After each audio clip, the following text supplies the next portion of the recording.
Hi, good morning po. Ako po si Abby. Pag-usapan po natin ngayon ng isang bagay na pwedeng makapagpabago ng buhay nyo. Imagine, buying a brand new car now. Imagine, buying or having your own house and lot now. Imagine, being debt-free now. At ito pa pinakamalupit. Imagine, receiving a lot of thank yous because you helped them in changing their lives now. At lahat ito posible dahil sa isang napakagandang opportunity through your cell phone.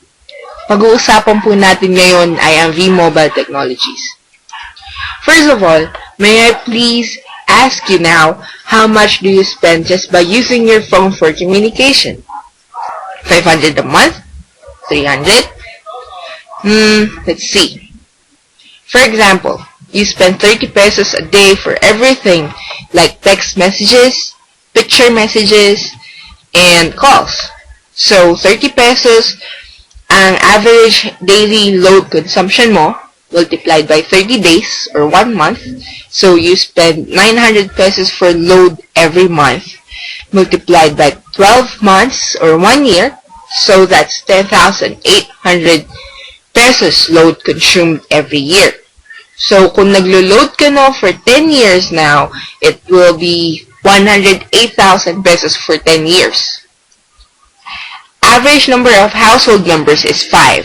So, multiplied by 5 for family members consuming load, that would be 540,000. 540,000 pesos na ang lumabas sa bulsa ng pamilya nyo to spend for load products. 540,000 pesos. Now, let me ask you another question. What can you do with your 28,000 pesos? Vacation? Brand new phone? Branded bag?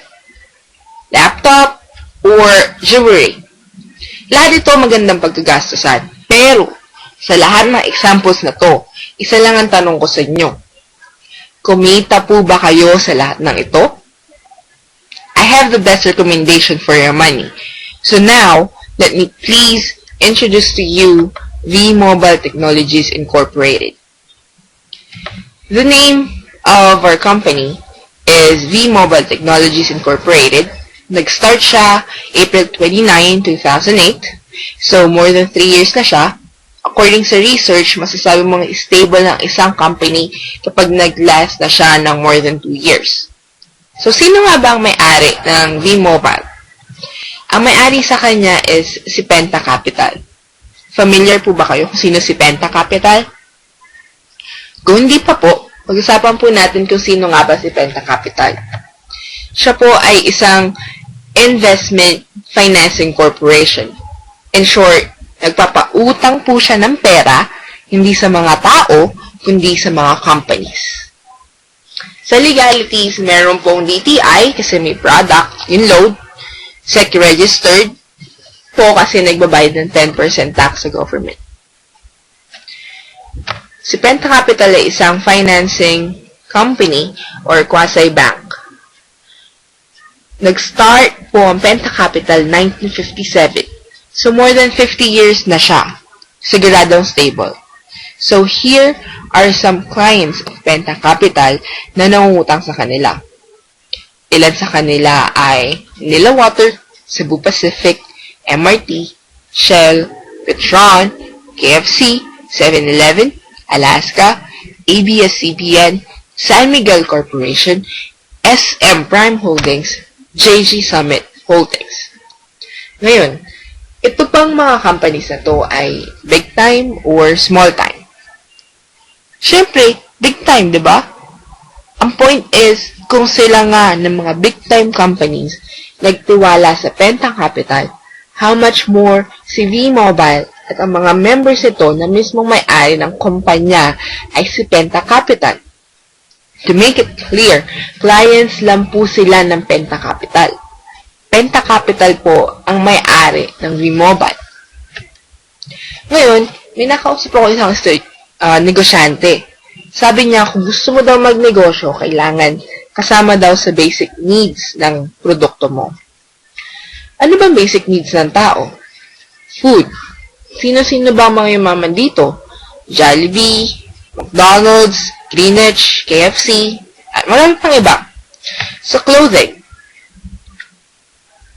Bench. Si Benchan, dati yung mga damit niya sa Pilipinas, ngayon all over Asia na. Next is shelter. Kilalang Pinoy na tumakbo bilang presidente pero hindi nanalo. Manny Villar. Ngayon, maniwala ka o hindi, kasama na to sa ating basic needs. Load. Example, bago ka matulog, ano ba ang huli mong tinitingnan? Cellphone. Pagkagising mo, ano ba ang unang tinitingnan mo? Cellphone pa rin. Yun yung ka-importante ng cellphone natin. Okay lang ba sa inyo na every birthday ka lang magpapaload? All text 20 ba? Sino ba ang target market ng V-Mobile? Actually, lahat ng may cellphone. Babae, lalaki, matanda, bata, mangipin, o wala. As in lahat ng may cellphone. V-Mobile is a huge and expanding business. Bakit? Kasi over 95 million na population sa Pilipinas. 75 million yan cellphone users. Accumulated total activated SIM cards ng Globe, Sun, and Smart. 900 million texts per day. Tayo po ang text capital all over the world. Imagine, magkano ang isang text? Piso. Meaning, 900 million pesos ang income nila Sun, Globe, and Smart. Text pa lang. Ganyan tayo kalala gumamit ng load. Naniniwala ka bang expense-generating device ang cellphone? Kasi, pagbili mo pa lang ng cellphone, expense na kasi naglabas ka na ng pera. Generating siya kasi hindi ka naman bibili ng cellphone mo tapos hindi mo loloadan, di ba? So, kung may cellphone ka, nag-generate lang yan ng expense. Every time na mag-text ka, send ka ng pictures or through calls, yung pera mo sa bulsa na pinaghirapan mong trabahuhin, mababawasan pa. Saan napupunta yung pera nyo? Sa Smart, Sun, Globe. Kaya sobrang yaman nila. Ang tanong, ilang taon ka na gumagamit ng cellphone? More than 10 years. Ngayon, ang gusto ng V-Mobile, gawing technopreneurs lahat ng load consumers. Kasi, ang concept ng V-Mobile is every time magte-text ka, mag-send ka ng pictures and calls, may babalik in a form of discount na 8 to 11%. Discounted ka na sa personal load mo, lifetime. Malaki ba ang 8 to 11%? Tingnan natin. May bank account po ba kayo? Hindi po ba marami ang pumapayag sa 1% per annum or year na interest?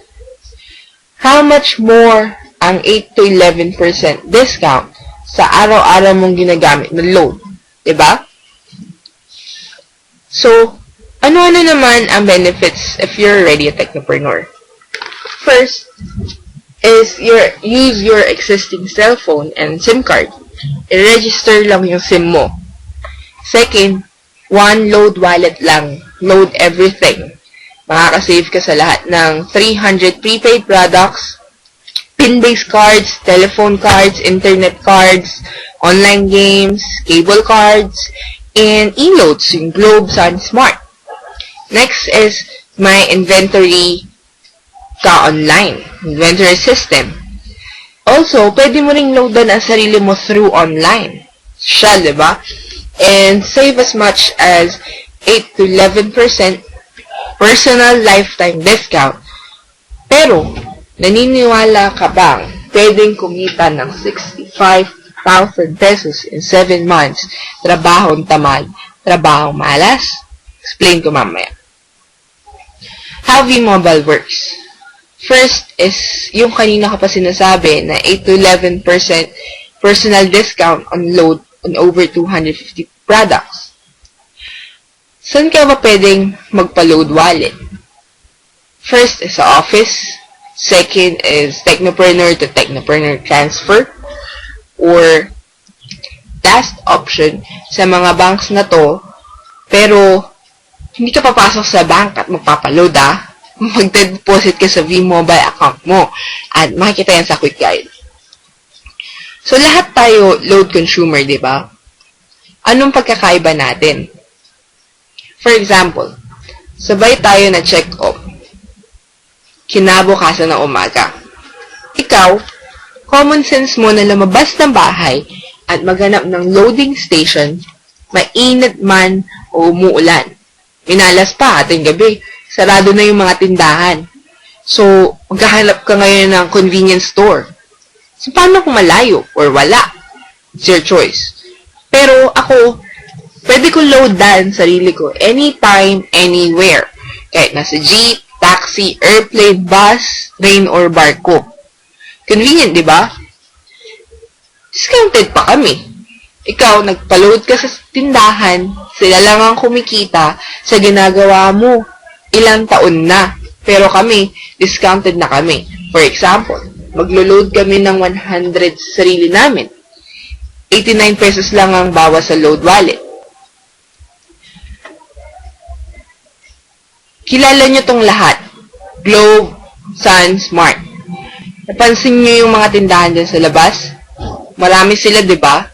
Pero, napansin nyo ba kahit magbenta sila 1 to 10 years from now, nagbebenta pa rin sila ng load? No offense, but it's just a reality. Kaya walang yumaman sa pagbebenta ng load kasi ganito ang concept nila. Magbenta ng load. Pero, ang tanong, sila ba ay may convenience? Meron. Sila ba ay may discount? Meron. Pero, walang yumaman. Ngayon, dito sa V-Mobile, meron din tayong convenience at discount. Pero bakit maraming yumaman in a short period of time? Meron tayong leverage or duplication, duplicating yourself to other people or teamwork. Kung ang focus ng traditional is mass loading, kaming mga taga V-Mobile is consumer empowerment. Instead na pupunta tayo dyan sa tindahan para magpa-load tayo na lang ang maglo-load sa sarili natin anytime, anywhere. Instead ng tindahan na magka-discount sa load, tayo na lang and meron pa tayo extra income. Now, yung CDE na yan, convenience, discount, extra income, i-share natin sa family, friends, relatives, at sa lahat ng mga tao merong cellphone. Why? Kasi para sila na lang din mag-load sa sarili nila. Sila na lang din yung magkaka-discount sa load na gagamitin nila. And meron din silang extra income. Ngayon, may tanong ako sa inyo. Sinong taga-benta ng produkto ni Smart? Tindahan. Sinong taga-endorse ng produkto ni Smart? In this case, si Angel Locsin, si Piolo Pascual, si Gerald Anderson, si Kim Chu. Sinong kumita ng malaki? Endorser or tindahan? Siyempre, endorser. Okay. Let's see. Sa Globe naman, sinong taga-benta ng produkto ni Globe? Tindahan. Sinong taga-endorse ng produkto ni Globe? In this case, si Vice Ganda, artista. Sinong kumita ng malaki? Endorser or tindahan? Siyempre, endorser. Ngayon, sa Sun naman, sinong taga-benta ng produkto ni Sun? Tindahan, di ba? Sinong taga-endorse ng produkto ni Sun? Artista, si Aga Mula. Sinong kumita ng malaki? Endorser or tindahan? Siyempre, endorser.